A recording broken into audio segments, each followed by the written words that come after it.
Hey folks, welcome back to DCS. Today we're flying out the Mirage F1EE on Enigma's Cold War server. If you watched my last video in the MiG-29, then the EE is also a point restricted spawn. But it does differ from the Fulcrum in that you can spawn it much closer to the front line.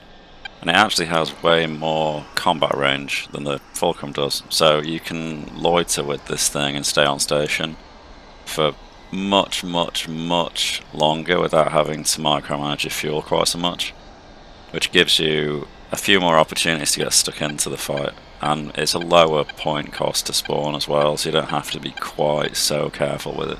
This is the same campaign from the Fulcrum video except slightly earlier, so when I was flying the MiG-29 we had been pushed all the way back to our rearmost lines. This is like a day or two prior to that, so at the moment we're spawning a little bit closer to the action, and blue haven't quite pushed us back all the way yet, so this is like the delaying tactic. And I'm kind of doing a George Lucas here and uploading these videos in the wrong order, because you already know that the campaign eventually failed. But I'm just being one man against a tidal wave of stuff, and that's not necessarily to say that I personally fail, it's just that, you know, one guy can't really stop a wave, can he? We'll see what happens, and I'll just show you the highlights, otherwise this video is going to run on for like, well, too long. So the first thing I found using the EWR reports was a Skyhawk.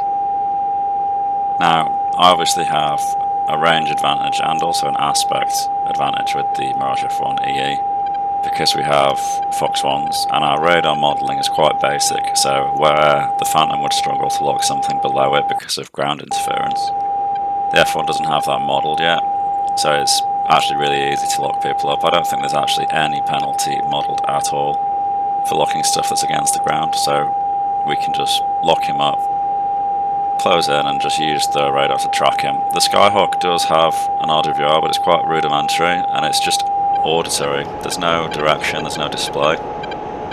It's literally just a tone, and the type of tone denotes whether it's an air threat or ground threat, but the direction is anyone's guess. If he has EWR reports on, then he'll know the direction I'm coming from, but rather than choosing to engage me, he's actually just trying to run away, so I'm not going to waste a Fox 1 on him. I'm going to switch to a Fox 2. I could have probably gunned him, to be fair, but I'm quite heavy on fuel right now and I don't want to get into a dogfight because he may actually win, because this thing does not have the dogfight performance that the Fulcrum does. Skipping ahead about 3-4 minutes, we've got an A4 and an F5 on the EWR reports. The A4 is cold, F5 is hot. I found something on radar.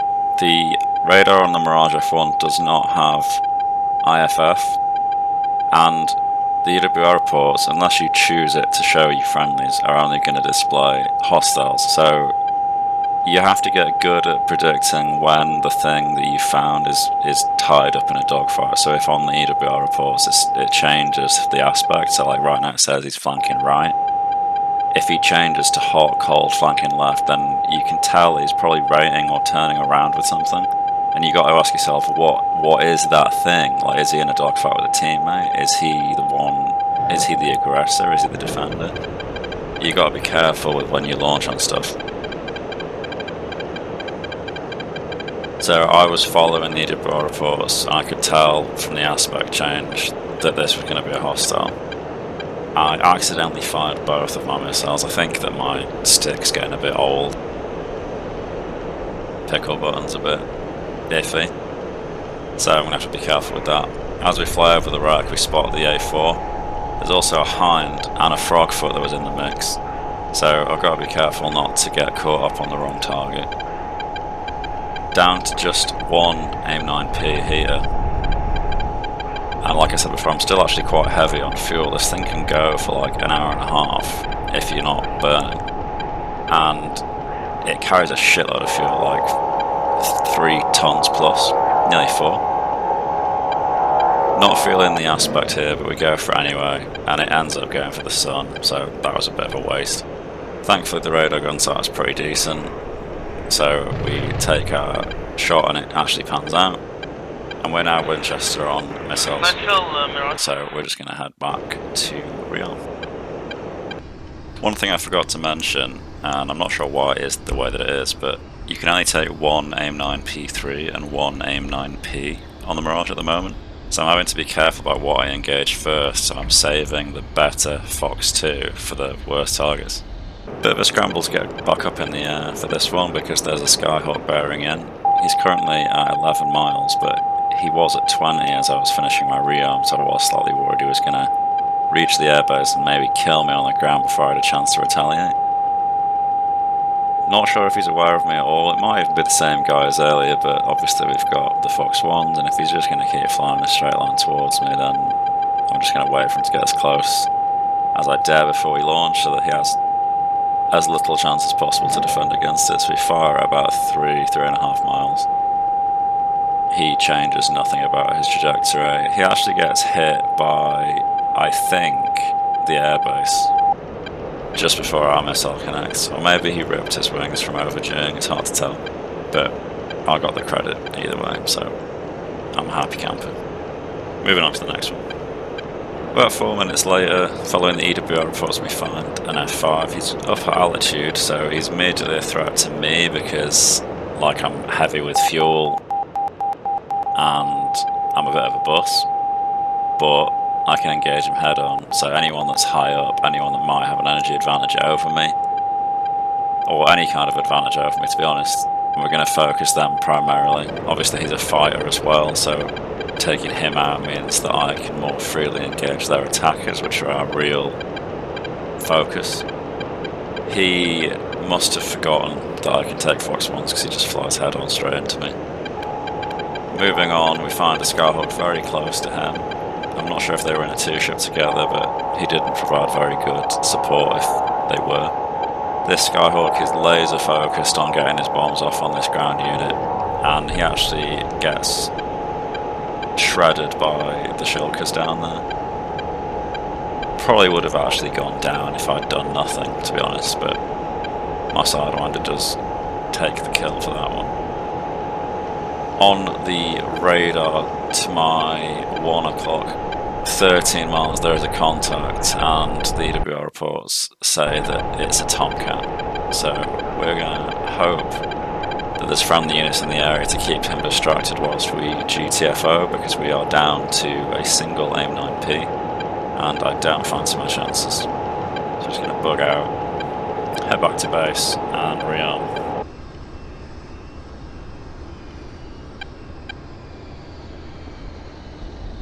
Like butter. Pop in the air brakes to help the aero brake in, just letting the nose fall gradually of its own volition. There we go. Alright, so back up again. We've got a Skyhawk at relatively high altitude for once. He's at 22 miles right now. I'm not someone that's really ever tried out the Super 530Fs at range. I'm not really sure what to trust them with. The radar doesn't give you a lot to go on to say that they're likely to hit the target or not. You do have a range scale at the top, so it's just passing under 18 miles. And on the right, it's like a timer for how long it will take the missile to reach the target.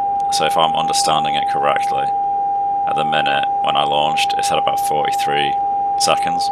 And that counter, oddly, isn't going down. We launched it at under Mach at like 20-something thousand feet. This is a pretty ambitious shot for a Fox 1, but my thinking is that because the Skyhawk doesn't have a directional RWR, he might not know where the shot is coming from, and he might not assume that it's from me because of the range, which might mean that he doesn't react and that he just ends up flying into it without it having to struggle too much.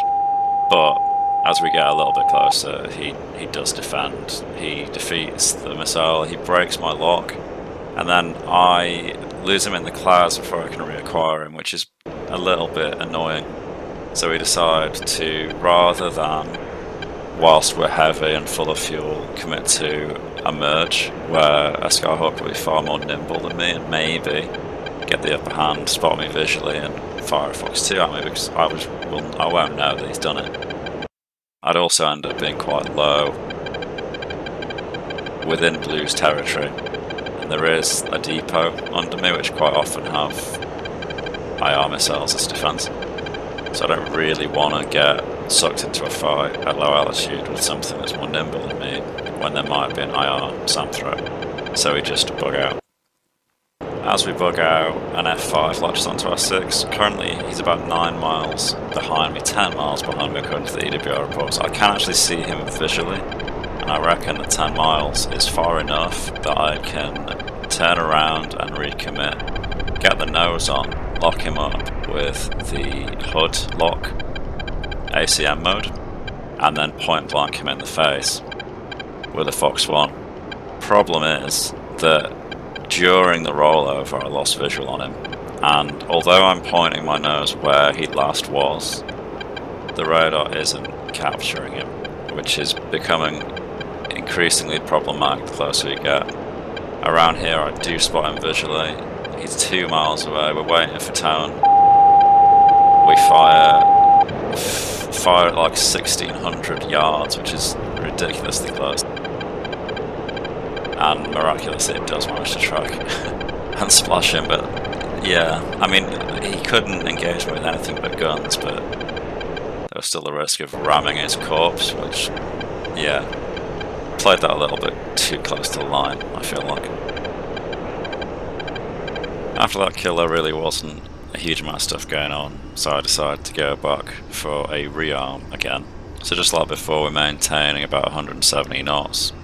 I want to keep the pipper at the bottom of the HUD and the velocity vector basically on the end of the runway, and then just hold the AOA and use the throttle to descend or ascend.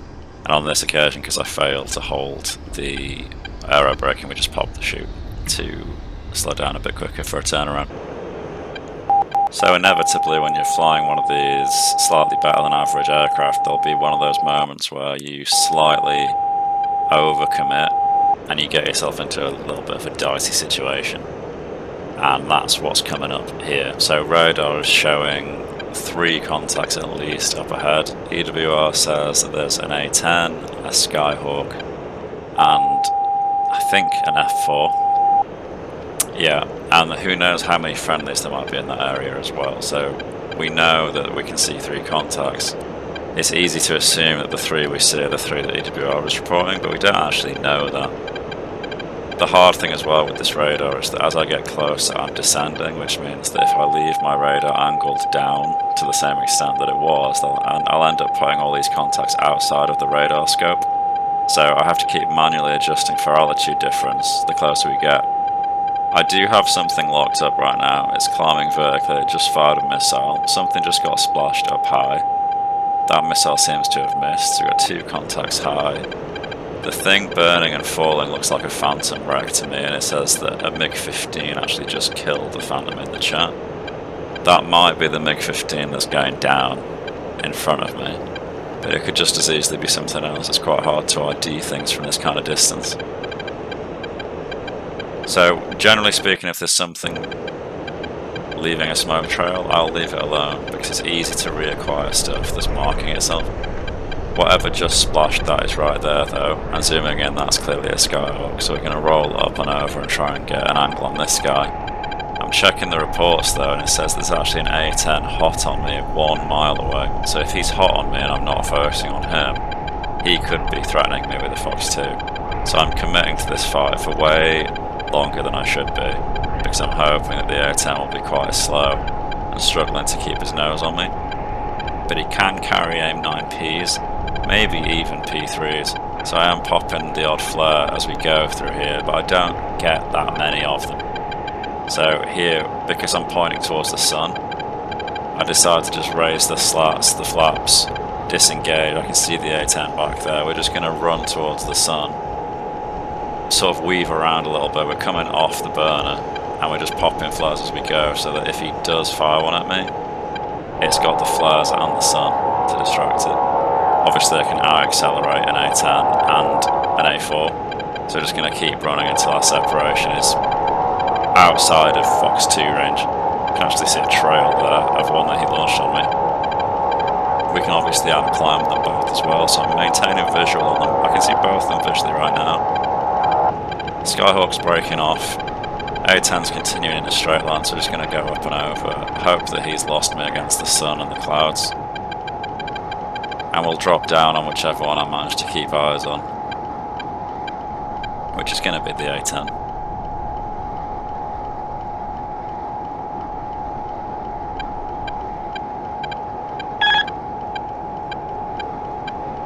Okay, so we're just going to fire this off, hope that he hasn't seen it, and just disengage. And like Iron Man, we're too cool to look at explosions. We'll just use the kill feed in the chat to let us know whether we got him or not.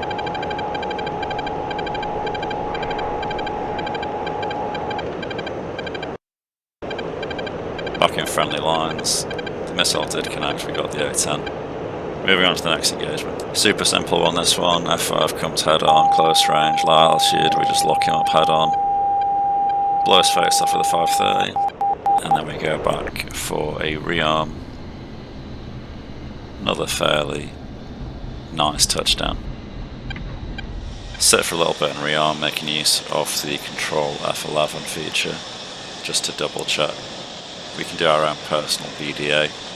Sometimes I notice that I've taken damage even though I'm not aware of any, like there was once when my vertical stabilizer was missing in the F5, which was a bit weird, and I would never have known if I hadn't checked the external camera. So this phantom engagement, he's closing in, he's lower than us, he's looking up, which means that he can theoretically fire a sparrow at us. He's at 12 miles, we're going to fire one long, because I want to deter him from launching at me, get him turning defensive early. Apparently it will take about 20 seconds, pushing down to about 15 now for the missile to impact, so I'm just holding everything as is and looking for him launching on me, which he does.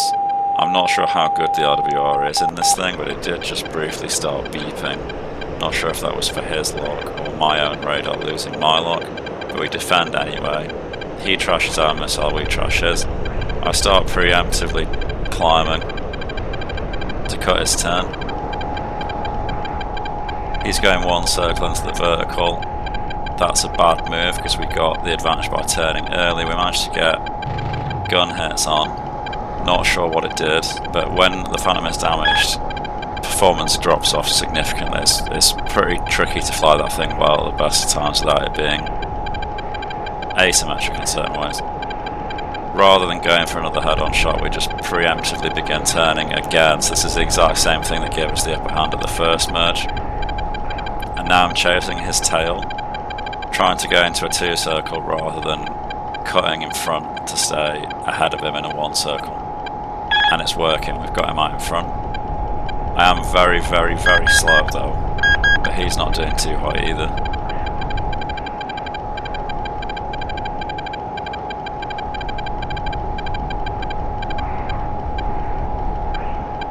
So reversing the turn was the wrong move for him there. It did give me a shot, but I unfortunately botched it. You can see here that he isn't reversing the turn, and look how quickly he's pulling away from me. I'm having to choose here whether to balance my energy between getting the speed back up and letting him win the rate, or pulling hard to go for a Fox 2 shot. If you remember from earlier, we have a single 9P3 on the right wing, which does us proud there and finishes him off. Otherwise that could have been pretty dicey.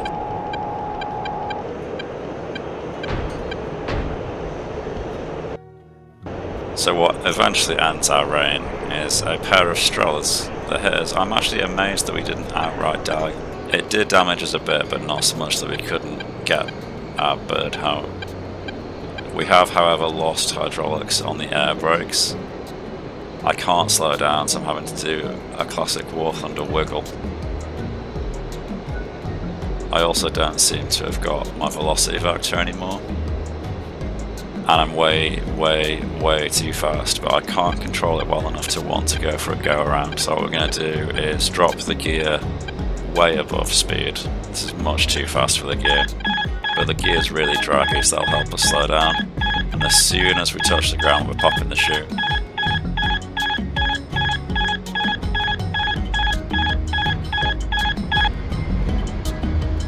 Feels like the front gear is definitely damaged. We're nose down too far. differential braking, we managed to avoid it from tipping over. Looking at the external, we can see that we're missing the nose cone, we're taking substantial damage to the cockpit glass and the wings. We're just a bit fucked basically. But we did make it back in one piece. Well, pieces.